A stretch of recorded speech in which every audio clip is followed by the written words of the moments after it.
সবার প্রথমে আপনাদের সকলকে জানাচ্ছি অনেক অনেক ভালোবাসা আর অসংখ্য ধন্যবাদ, কেননা আপনারা সকলে আমার এই ভিডিওগুলিকে দেখছেন, ফলো করছেন, লাইক করছেন, শেয়ার করছেন।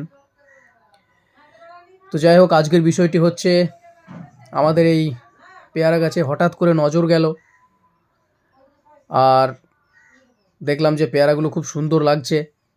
তাই আর দেরি না করে পাশের বাড়ির ছাদে উঠলাম এবং একটা একটা করে পেয়ারাগুলোকে পেরে নিলাম। ভাবলাম পেয়ারা মাখা করে আজকে একটু খাওয়া যাক। এই যে দেখুন কতটা সুন্দর দেখছেন, তো খুবই সুন্দর লাগলো। তাই পেয়ারাগুলো পাড়ার পরে এগুলো সুন্দর করে কেটে নেওয়া হচ্ছে। আপনারা সকলেই জানেন, তো এর নতুন কিছু না, তবুও ইচ্ছা হলো একটু আপনাদেরকে শেয়ার করি, তাই ভিডিওটা করলাম। দেখুন কতটা সুন্দর করে পেয়ারাগুলো কাটা হলো। আমার তো এমনি লোভ লাগছিল। যাই হোক, তো কেটে নেওয়ার পরে পেয়ারাগুলোকে সুন্দর করে ধুয়ে নেওয়া হচ্ছে। তো এটাকে ধোয়া হলো, ধোয়ার পরে এর সমস্ত মশলা যেগুলো ছিল সেগুলো বেটে রেডি করা ছিল। তো এরপর লবণ দেওয়া হলো। লবণ দেওয়ার পরে এটা হচ্ছে আপনার শুকনো লঙ্কা গুঁড়ো,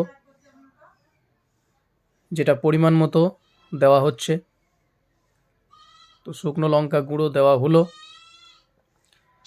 এবার দেওয়া হবে জিরে গুঁড়ো। এটা হচ্ছে জিরে গুঁড়ো।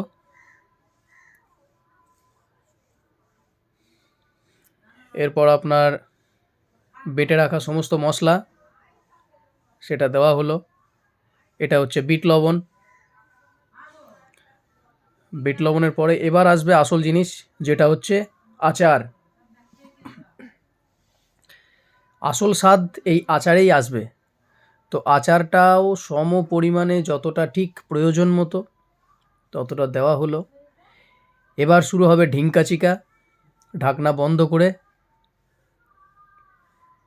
এই শুরু হচ্ছে ঝিঙ্কুনাকুর ঝিঙ্কুনাকুর ঝিঙ্কুনাকুর শুরু হলো। তো ঝিঙ্কুনাকুরের পরে আমাদের পেয়ারা মাখা রেডি। এবার আমি টেস্ট করব। জিভে অলরেডি পানি চলে এসছে। এই নিলাম।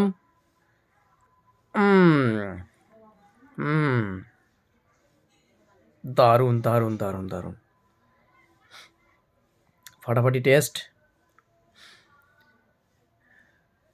দারুণ টেস্ট, দারুণ দারুণ হেভি খেতে। তো আমি তো একটার পর একটা খেয়েই যাচ্ছি। আপনারাও আসুন একদিন, গাছে পেয়ারা থাকতে থাকতে আসুন, তাহলে একসাথে বসে খাওয়া যাবে। আর ভিডিওগুলোকে দেখুন, এনজয় করুন। আমি তো বেশ কয়েকটা খেয়ে নিলাম, একটা একটা করে খেয়েই যাচ্ছি। যাই হোক, ভালো লাগছিল খুবই, তাই আর লোভ সামলাতে না পেরে অনেকগুলোই খেলাম। তো নেক্সট ভিডিওর জন্য অপেক্ষা করুন। ততক্ষণ ভালো থাকুন।